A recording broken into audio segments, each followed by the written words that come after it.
स्वागत है दोस्तों आपका धर्म हिंदू में। तो दोस्तों हम हाजिर हैं एक नए वीडियो के साथ और एक नई कहानी के साथ। जी हाँ दोस्तों, आज हम बताएंगे रामायण में माता सीता और भगवान राम क्यों एक दूसरे से अलग रहना पड़ा था। जी हाँ दोस्तों, ये कहानी बहुत लंबी है, उससे पहले आप चैनल को लाइक सब्सक्राइब शेयर कर लीजिए।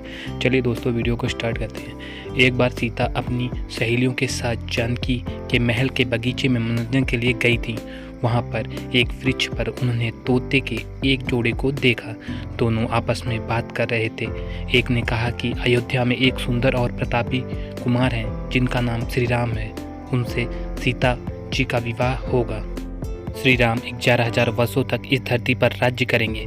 सीता और राम दोनों एक दूसरे के जीवन साथी की तरह इस धरती पर सुख के जीवन बिताएंगे। सीता ने अपना नाम सुना तो दोनों पंछी की बात गौर से सुनने लगी। उन्हें अपने जीवन के बारे में और बातें सुनने की इच्छा हुई। सखी सहेलियों को कहकर उन्होंने दोनों पक्षी को पकड़वा लिया। सीता ने उन्हें प्यार से सहलाया और कहा, भय मत करो, तुम बड़ी अच्छी बातें करते हो। यह बताओ क्या तुम्हें कहाँ से मिला? मुझसे डरने होने की ज़रूरत नहीं है। दोनों का डर समाप्त हुआ। वे समझ गए कि यह स्वयं सीता हैं। दोनों ने बताया कि वाल्मीकि नाम के एक महर्षि हैं। वे उनके आश्रम में ही रहते हैं। वाल्मीकि रोज श्री राम और सीता जी के जीवन की चर्चा करते हैं। उन्होंने वहाँ यह सब सुना जो अब आपको कंठस्थ हो गया है।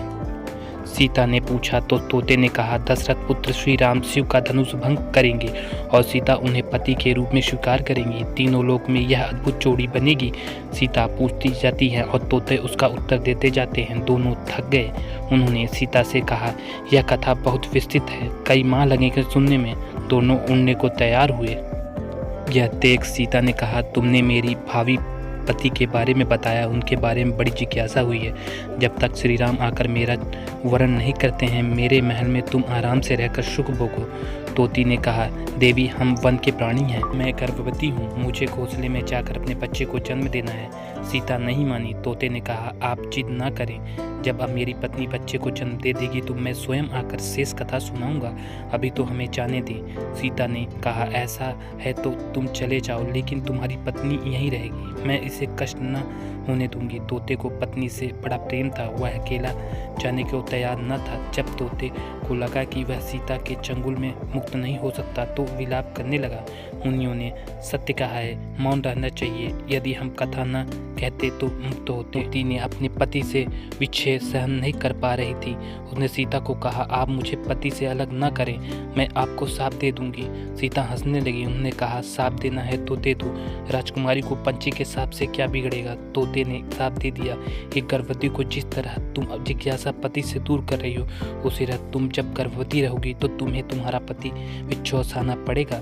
साप देकर तोती ने प्राण त्याग दिए। तोती को मरता देख तोता क्रोध में बोला, अपनी पत्नी से वचन सत्य करने के लिए मैं ईश्वर को प्रसन्न श्री राम के नगर में जन्म लूंगा और अपनी पत्नी का शाप सत्य कराकर मध्यम बनूंगा। वह तोता बाद में अयोध्या का धोबी बना, जिसने झूठा लांछन लगाकर श्री राम को इस बात के लिए विवश किया कि वह सीता को अपने महल में निष्कासित कर दें। तो दोस्तों आपको जानकारी कैसी लगी? अगर अच्छी लगी दोस्तों तो चैनल को लाइक सब्सक्राइब शेयर जरूर कर लीजिए। जय हिंद, जय भारत, वंदे मातरम।